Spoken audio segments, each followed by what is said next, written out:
My name is Jennifer Vaughn, and I'm the wife of Chance Vaughn and also his caregiver. And we have two young boys, Gunnar and Declan, who are 4 and 7.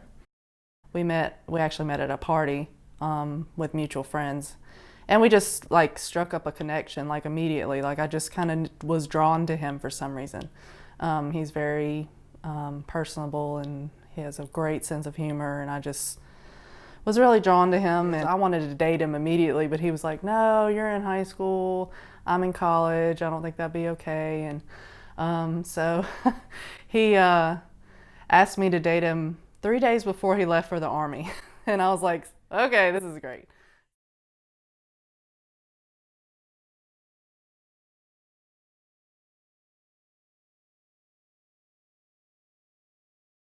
The actual bullet that went through his head. They found in my helmet. It's 45 pistol. 45 pistol, buddy. You gotta be kidding me. Yeah. Went through it and they found in my helmet.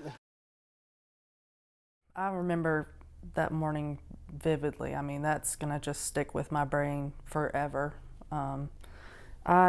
This was the actual phone that I had at the time, and I just remember getting that phone call. It was 7:03 a.m. The voice on the line was Commander Jenkins of Ranger Battalion. He's like, Mrs. Vaughn, and my stomach immediately dropped because I was so scared. And they said, your husband's been shot. He's stable, but he's in a military hospital in Landstuhl, Germany. And we don't know very much at the time, but we're gonna get the lead surgeon that was in theater in Iraq to call you. And they hung up, and I was like, oh my God, what is going on? Because it just shattered my whole world. I had just spoken to Chance the night prior, and he was fine. So it just goes to show you how fast your life can change, in a minute. I talked to the lead surgeon, and he said that Chance had been shot in the head and shot in the left arm, and he suffered a traumatic brain injury, and they had to remove a portion of his skull. Pretty big bullet. Not everybody could say You can't that. see the crack right there. Bro, see the little crack right there. Yeah, the swollen so bad that if they wouldn't have cut the skull, I bet it popped. Yeah. They told me so. Let's cut the skull. So that was swollen so bad. Me, my mother, and his parents flew up there, and they showed us around a little bit because the hospital was huge, and I was just like so nervous. I was only 23 years old. I was just standing there, and I happened to turn, and I saw Chance laid out in the bed. I didn't know it was him at first because it did not even look like him. There's so many machines, and he was swollen. That's an image I'll never get out of my head either. Played at basketball. Yeah, like that. I was like that. Yeah, like that. I think in one of those pictures, that's the one I sent her. Yep. That was hard speeches. I was hurting so bad to speak to the therapist. But after the 6 months of the Titanic, I was not going to speak. And so I just kind of went, once that realization hit, I fell to the floor. Like I almost passed out because I was just like, this is not happening. This is not, because once I saw it, I was like, this is, I was thinking it was a dream, and, this isn't real. But once you see, I saw him laid out on that bed, it just got so real. And I was like, I don't know how I'm going to do this.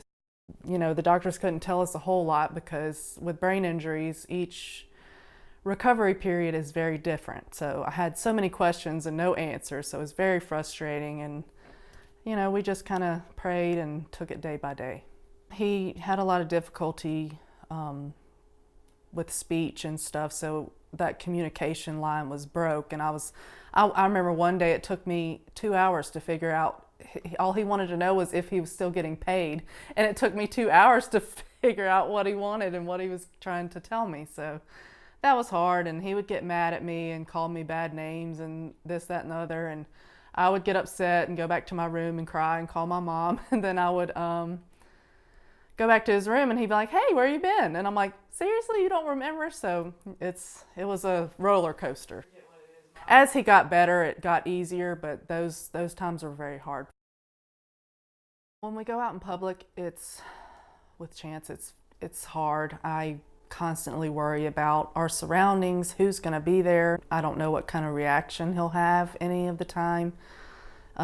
His filter's not really there, so he could pop off and say something wrong, and I'm just like, oh my God, we gotta go. It gives me a lot of anxiety when we go places, go out to eat, because he's just on guard the whole time.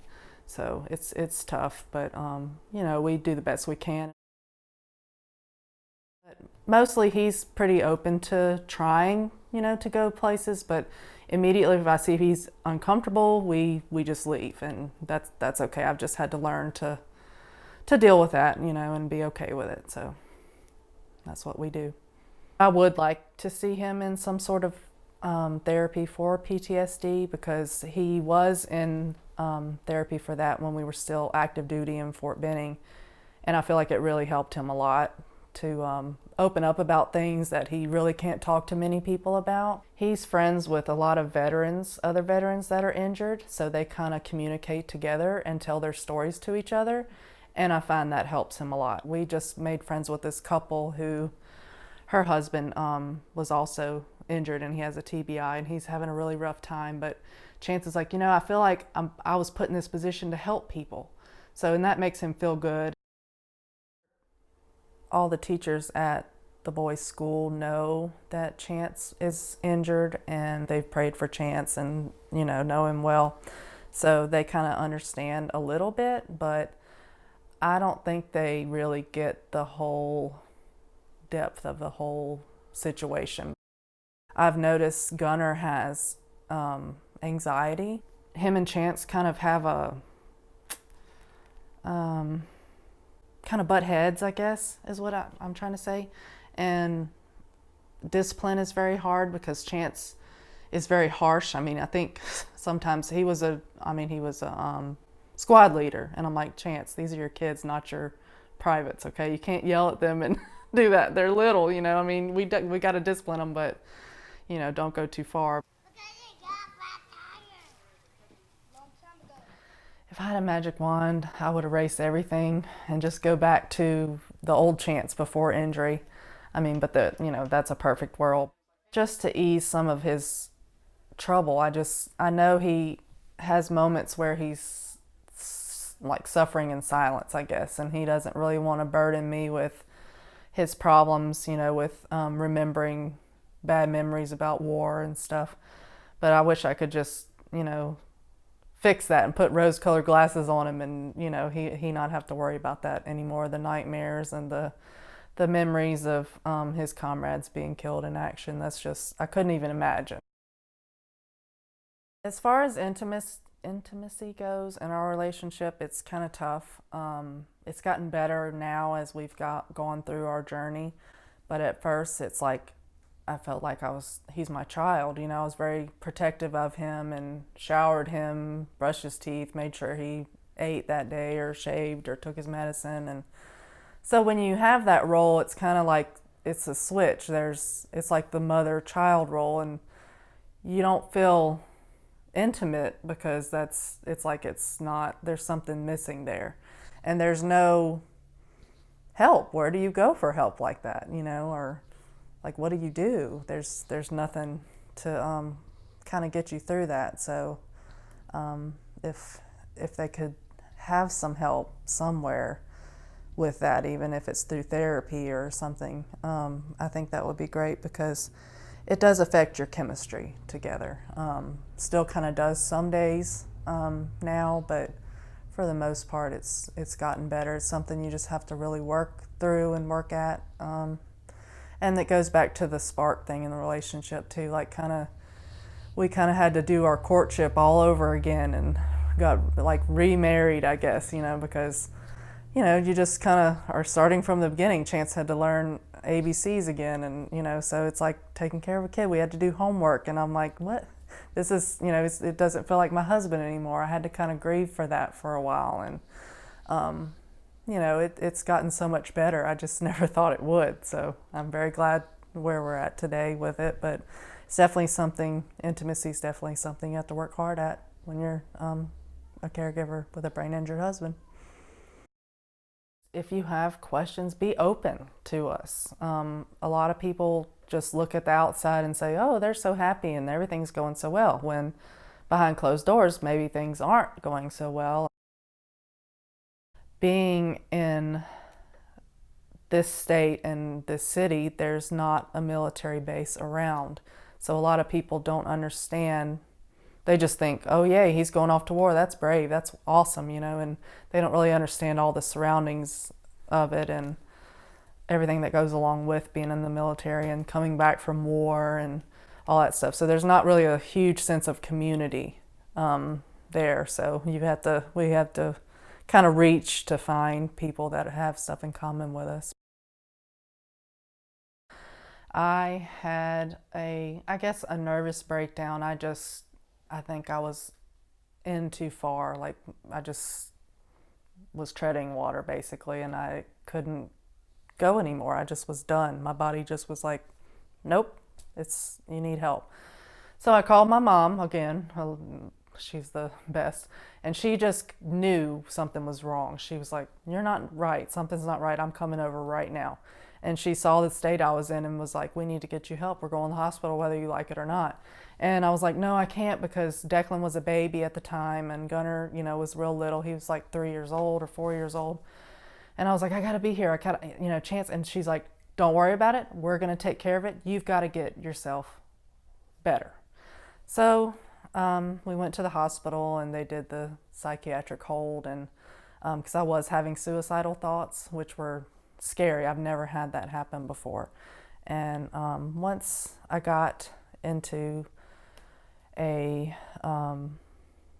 behavioral hospital in Baton Rouge, I immediately started feeling better. They changed my medication up a little bit, and I actually, you know, participated in some group therapy there, and that really helped me to see that, you know, I need to learn to ask for help, and I can't do this all by myself, you know, and I shouldn't have to do it all alone, you know, because we have such a great support system with both of our families.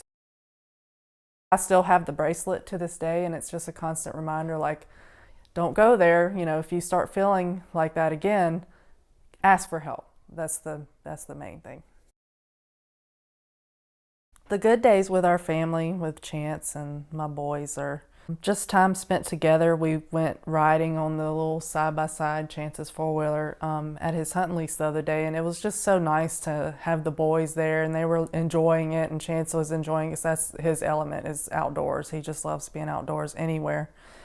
And so we just enjoyed the day and each other, and that's really what it's all about, is our kids. You know, that's what we live for, and I think that's given Chance really a purpose, I guess, more to do better, do great things for our kids, and to be an example for our children, you know, that you can be strong and do anything he always tells them, you can do anything you want to do, just have to put your mind to it.